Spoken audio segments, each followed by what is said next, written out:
Mariah Carey dominated the world in the 90s.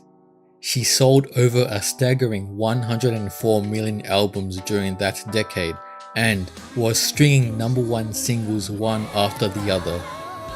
She was a force to be reckoned with and seemed unstoppable. In spite of her domination, it all started tumbling down for the diva as soon as the 90s came to a close and the windows to the 2000s started looking dim. She split from her then husband, Tommy Mottola, who happened to be the record label executive that Mariah was contracted with. Let's just say Mottola gave Carey hell by using J-Lo as a weapon of his spite. Her film Glitter was a commercial and critical failure. The film's soundtrack and her successive album Charm Bracelet failed to see the same success as her 90s albums, earning just a platinum certification in comparison to her multi-platinum and diamond certified albums in the 90s. She suffered a breakdown. Mariah Carey just walked in wearing a t-shirt pushing an ice cream bin. What are you doing? Oh my god. What are you doing? This is a woman here who sold over 140 million records. I don't know. All I know is where's the cash, because it ain't in my bank account. I mean, and seemed to have lost her motivation and eventually took a long-needed break from the industry.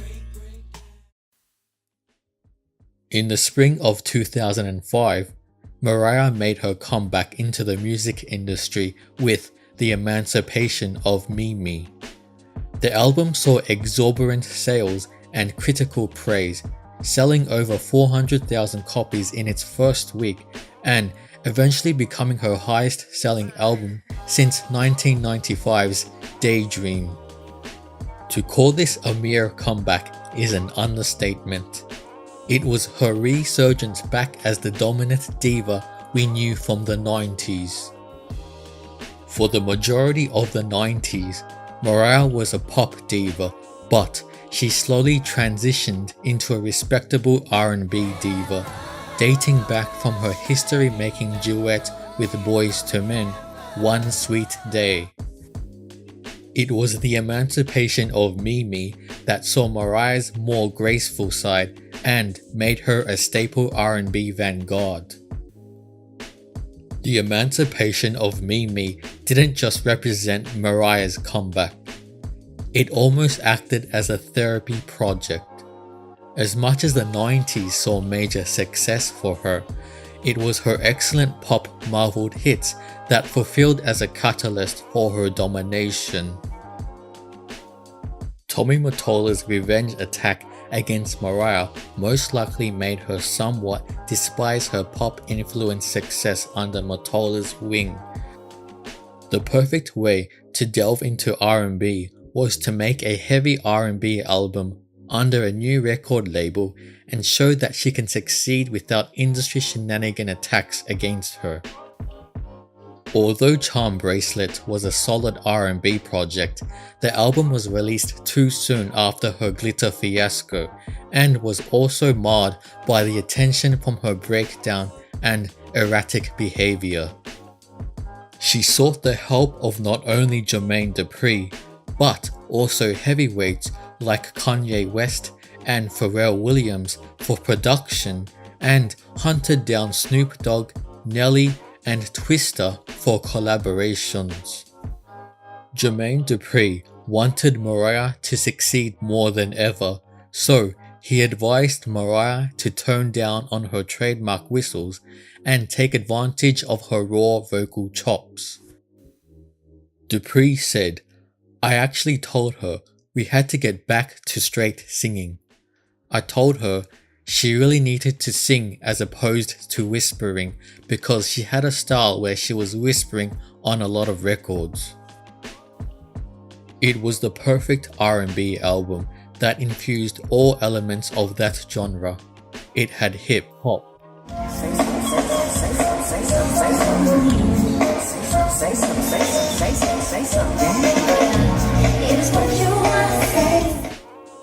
it had soul,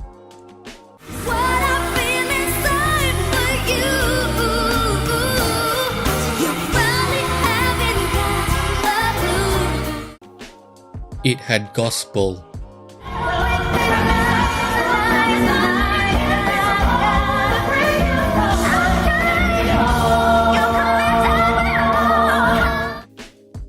And it had a little bit of pop.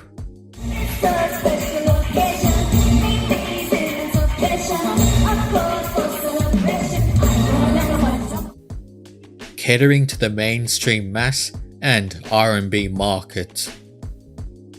It produced successful singles It's Like That, Shake It Off, Get Your Number, and Mariah's #1 monster hit, We Belong Together.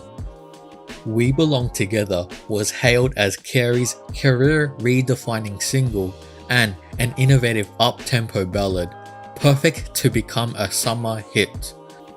Slant magazine wrote of the song, "The diva keeps cool with breathy, rapid-fire verses until the final full-strong voice climax that proves that the voice has indeed returned." If we analyze the visuals of the music video for We Belong Together, it tells of a fairy tale story of what Mariah should have done to her ex-husband, Tommy Mottola. She sported the exact same Vera Wang wedding gown she wore during her nuptials to Tommy Mottola in 1993. We see a distraught, crying Mariah preparing for her wedding, but contemplating her marriage into a potentially dark, depressing hole. We see the man to be Mariah's husband, an older gentleman representing Tommy Mottola. She sings,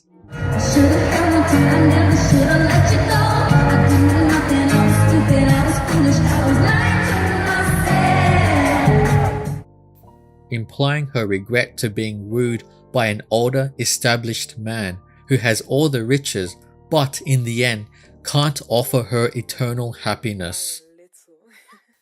In sadness, she sings and remembers a younger gentleman who she met earlier in the It's Like That music video, who isn't as established but will provide eternal happiness and a fresh new start. She sings,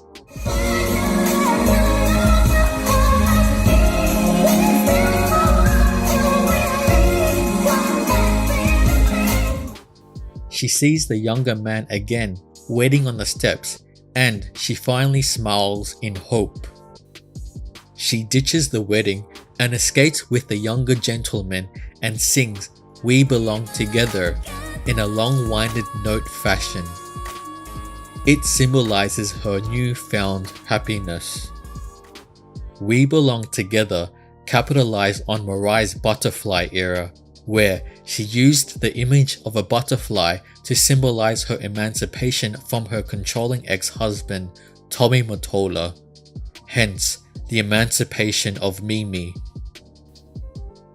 Essentially, the album was an epic FU to Mottola and will always remain a monumental part of music history. She went on and forged her own path. It was left or field from her typical music in the 90s and proved to Mottola that she succeeded against all odds. Dupree said that if the album were to be released in the 90s, it certainly would have reached diamond status. However, it sold 6 million copies, which is still an impeccable number during a time where music sales began declining. Dupree, who helped Mariah produce the majority of the Emancipation of Mimi, said, "I don't know another artist who has had 2 songs of the decades twice." It also garnered 3 Grammy Awards. Mariah went on to release a platinum edition of her album, which further propelled her success with her 17th #1 single, Don't Forget About Us.